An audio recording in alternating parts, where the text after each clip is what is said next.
Hello, my name is Prakash. I'm an educator at the Five Foundation. Bonjour, je m'appelle Marie-Hélène et je suis responsable de l'éducation à la Fondation Phi.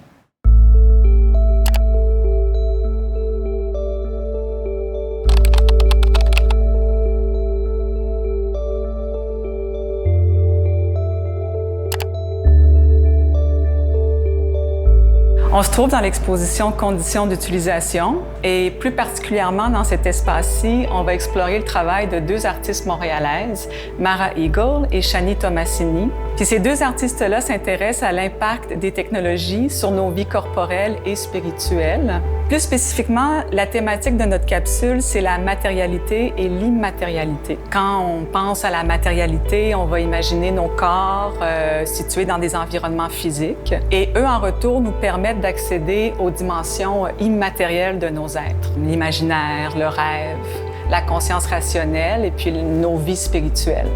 Et souvent, la haute technologie va avoir une tendance à séparer le corps et l'esprit, séparer aussi la matière de ce qui est immatériel.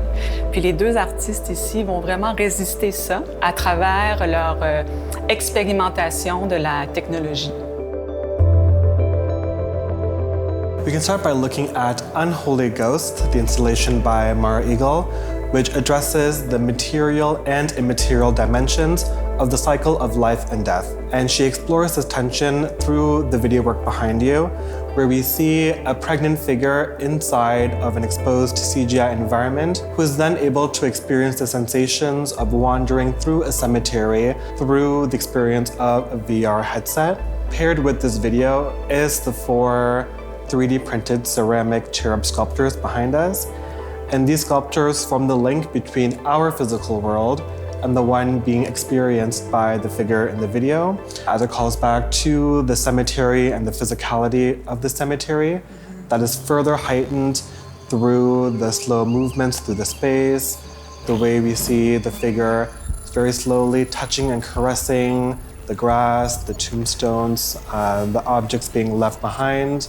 As well, we get a very strong sensation of the natural environment through the soundscape that calls to attention the different kinds of lives that are still being lived within the cemetery.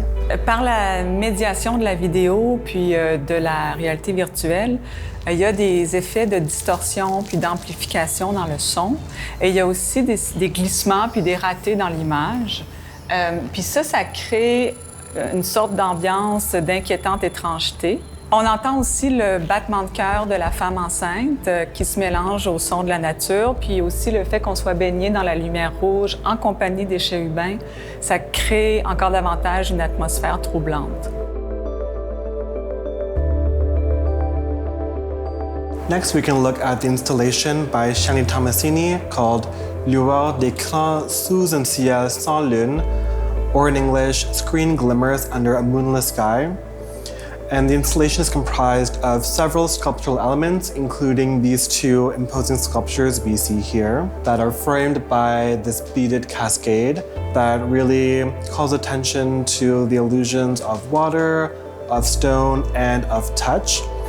And we see the sense of touch come through the craters that are forming the two surfaces of the works that were based off of impressions left by the artist's hands on miniature clay versions of these sculptures that were then enlarged and then abstracted to create the forms we see here in front of us. And the details of the artist's impressions into the sculptures is a very interesting choice, given that in many sculptures, these details are hidden.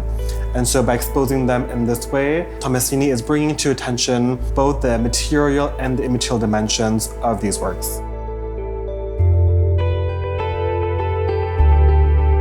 Pour entrer dans la deuxième partie de l'installation de Tomasini, on traverse le rideau de billes métalliques, puis ça crée une sorte de portail qui nous indique qu'on entre dans un espace de rituel, un espace sacré. Puis quand on regarde les cellulaires qui sont moulés en encens et qui seront brûlés chacun un à un tout au fil de l'exposition, ça évoque l'idée que pour nous, à notre époque, ces téléphones intelligents sont comme des objets de vénération. Aussi, quand on regarde les motifs qui ornent les différents vases de l'installation, Ça nous montre la cohabitation entre le symbolique et le physique. Ici, par exemple, on voit une femme qui verse de l'eau avec un vase, puis c'est le motif de la carte de tarot, l'étoile. Le motif est gravé dans l'argile, ce qui vient accentuer la physicalité du vase. And what you were saying reminds me of how the four elements of earth, wind, water, and fire are embedded within the work made by Tommasini.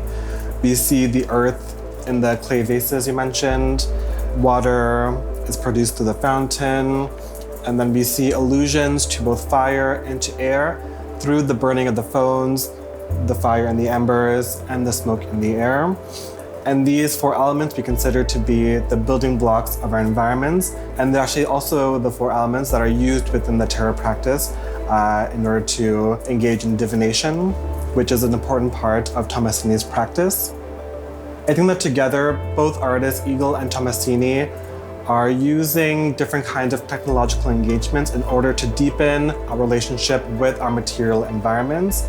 And with this deeper relationships, this allows us to open up further possibilities to explore our affective, emotional, and spiritual lives.